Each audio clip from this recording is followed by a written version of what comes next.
এই যে পটল ক্ষেত, মামিদের বাড়ি এসছি, দেখুন এই পটলের ফুল, নিচে এই যে ডাঁটা শাক, পটল দেখুন কি দারুণ লাগছে, গাছের পটল।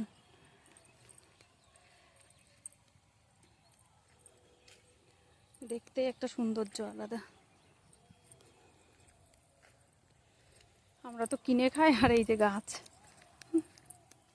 পটলের এই ডোগাগুলোও খাই শাক ভাজা করে। পটলের ডোকা এই ক্ষেত ভর্তি আছে, এই যে কয়েকদিন আগে পরিষ্কার করছে, কত পটলের ডোকা খাইবে। পটলের ডোকা খাই না, পাগল পটলের ডোকা খাই। পটলের ডোকা খেতে খুব ভালো লাগে।